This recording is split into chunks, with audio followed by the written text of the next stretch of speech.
Students हम बात कर रहे थे स्पेशल थ्योरी ऑफ रिलेटिविटी के रिजल्ट्स के ऊपर। एक रिजल्ट हमने देखा टाइम डायलेशन का।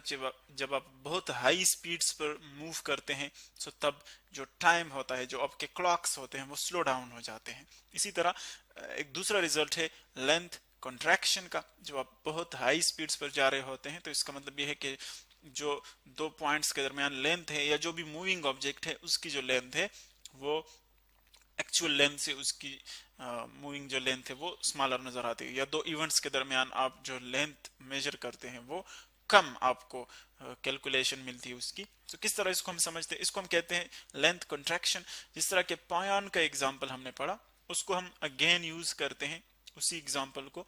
पायन एक पार्टिकल है जो कि हमने पढ़ा कि ये एक सब एटॉमिक पार्टिकल है और बहुत जल्दी ही ये डिके हो जाता है। यानी जैसे ही आप इसको प्रोड्यूस करते हैं विद इन 26 नैनो सेकंड्स ये क्या हो जाता है, डीके हो जाता है। इतने कम टाइम में, बहुत स्मॉलर टाइम है इसमें, ये दूसरे पार्टिकल्स में कन्वर्ट हो जाता है, जिसको हम कहते हैं कि ये डीके हो गया। अब हमने देखा कि अगर सपोज इस पॉइंट पर, ए पॉइंट के ऊपर आप इसको प्रोड्यूस करते हैं, इस पार्टिकल को क्रिएट करते हैं और आप इसको विद वेरी हाई स्पीड जो है वो मूव करते हैं लेबोरेटरी के अंदर, ये दूसरा पॉइंट है जहां पर पहुंचकर ये पार्टिकल डीके हो जाता है, यानी दूसरे पार्टिकल में कन्वर्ट हो जाता है। ये जो डिस्टेंस हमने मेजर किया कि कितना डिस्टेंस कवर करके ये डीके हो जाता है, 17.4 मीटर्स। ये हमने पहले टाइम डायलेशन के एग्जांपल में भी पढ़ा। इतना डिस्टेंस ये कवर करता है और इतने डिस्टेंस के कवर होने के बाद ये डीके हो जाता है। और फिर इसकी जो रेस्ट पर जो इसकी लाइफ टाइम है, लाइफ टाइम वो हमने देखा कि वो 26 नैनो सेकंड्स है, 26 नैनो सेकंड्स। लेकिन जब ये मोशन में होता है विद वेरी हाई स्पीड, तब आप इसकी जो लाइफ टाइम है वो कितना कैलकुलेट करते हैं, वो आप कैलकुलेट करते हैं 63.7 नैनो सेकंड्स। यानी जब ये हाई स्पीड के साथ जाता है तब उसकी जो टाइम है वो डायलेट हो जाता है, टाइम जो है वो स्लो डाउन हो जाता है। इसी तरह अगर आप इसको यहां पर देखें, हमने देखा कि दो ऑब्जर्वर्स हैं, एक आप हैं यहां पर, आप यहां पर एट रेस्ट है, आप इसको देख रहे हैं, और एक और बंदा कंसिडर कर ले जो कि इस पार्टिकल के साथ उसी स्पीड के साथ जा रहा है जिस स्पीड के साथ ये पार्टिकल जा रहा है। या बिल्कुल आप ऐसा ही कंसिडर कर ले कि वो इस पार्टिकल के ऊपर ही है, जिस स्पीड के साथ ये पार्टिकल जा रहा है यूं उसी स्पीड के साथ ये बंदा भी जा रहा है, जो कि बंदा नंबर डी है सपोज।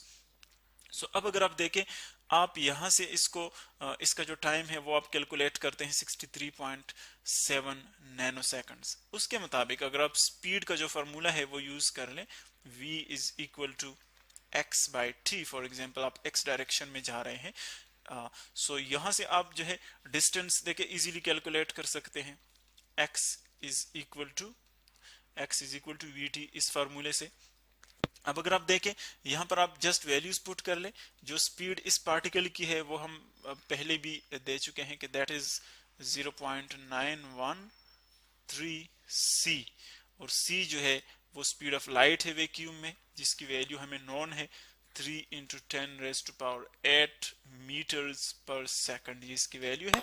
अब अगर आप इस डेटा के मुताबिक अगर आप देखें आपको इसकी जो डिस्टेंस है वो कितनी कैलकुलेट करेंगे आप, ये डिस्टेंस आप कैलकुलेट करेंगे 17.4 मीटर, जो कि एक्चुअल डिस्टेंस है इन दो पॉइंट्स के दरमियान जो हम पहले दे चुके हैं।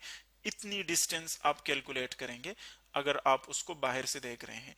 लेकिन ये वाला बंदा जो कि इसी पार्टिकल के साथ उसी स्पीड से जा रहा है, ये वाली जो स्पीड है, जिस स्पीड के साथ ये पार्टिकल जा रहा है उसी स्पीड के साथ ये बंदा भी उसके साथ जा रहा है।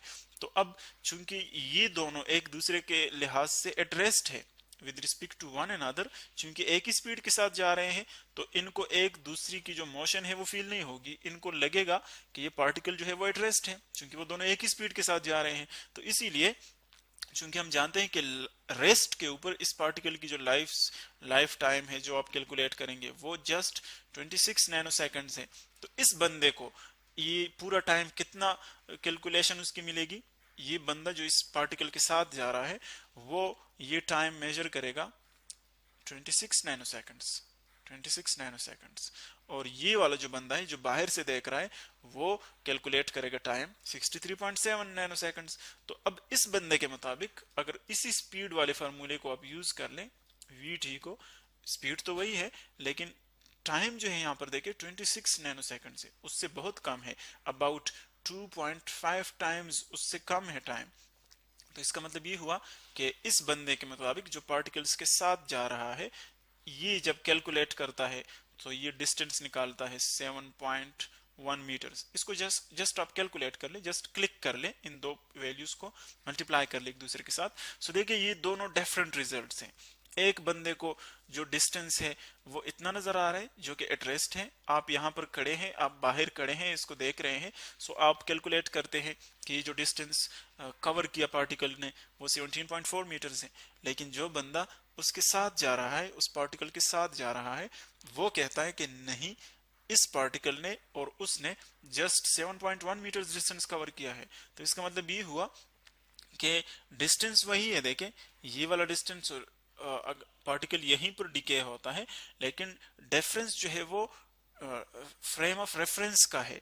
ये इसको यहां से देख रहा है, यहां से ऑब्जर्व कर रहा है, ये वाला बंदा उसको यहां से देख रहा है जो इसके साथ जा रहा है। तो इसका मतलब ये हुआ कि जब आप हाई स्पीड्स पर जाते हैं सो लेंथ जो है दो पॉइंट्स के दरमियान जो डिस्टेंस है वो क्या हो जाता है, वो कॉन्ट्रैक्ट हो जाता है। और ये सिर्फ दो पॉइंट्स के दरमियान नहीं बल्कि ये मूविंग ऑब्जेक्ट्स के लिए भी होता है। कोई ऑब्जेक्ट है, सपोज ये मूविंग ऑब्जेक्ट है, यूं जा रहा है इस डायरेक्शन में विद वेरी हाई स्पीड, इस डायरेक्शन में जा रहा है। सो ये जो इसकी लेंथ है, जो इसकी टोटल लेंथ है, इस ऑब्जेक्ट की जो लेंथ है ये जो है आपको कम नजर आएगी, फिर कम फील होगी इसकी जो एक्चुअल लेंथ है उससे। तो इस तरह के कॉन्ट्रैक्शन को हम क्या कहते हैं, लेंथ कॉन्ट्रैक्शन के बहुत हाई स्पीड्स पर जहां पर न्यूटन्स के जो लॉज है वो वर्क नहीं करते, वहां पर हम यूज करते हैं फिर स्पेशल थ्योरी ऑफ रिलेटिविटी। और लेंथ कॉन्ट्रैक्शन जो है वो हम स्पेसिफिकली कैलकुलेट करते हैं इस फॉर्मूले से, L is equal to L naught into 1 minus V square by C square. ये उसी तरह की सिचुएशन है। L जो है आप हाई स्पीड्स पर जो लेंथ कैलकुलेट कर रहे हैं वो L है, और एट रेस्ट से जो कैलकुलेट कर रहे हैं लेंथ वो L नॉट है। जो पार्टिकल की स्पीड है वो V है, जो स्पीड ऑफ लाइट है वो c है। इसमें वैल्यूज जस्ट पुट कर ले, सो आपको जो हाई स्पीड्स पर जो है वो लेंथ आ जाएगा। और इसको हम क्या कहते हैं, लेंथ कॉन्ट्रैक्शन। अगर आप फॉर एग्जांपल अगर आप इस पायान के साथ इसी स्पीड के साथ मूव करें, सो फिर आपका जो फ्रेंड होगा बाहर लेबोरेटरी में जो बैठा होगा वो 17.4 मीटर डिस्टेंस कवर मेजर करेगा। आप पार्टिकल के साथ जा रहे हैं तो आप जस्ट 7.1 मीटर डिस्टेंस जो है वो कैलकुलेट करेंगे। ये बहुत इंटरेस्टिंग रिजल्ट्स हैं इस स्पेशल थ्योरी ऑफ रिलेटिविटी के, जिसको हम यहाँ पर इसको हम नाम देते हैं लेंथ कॉन्ट्रैक्शन का।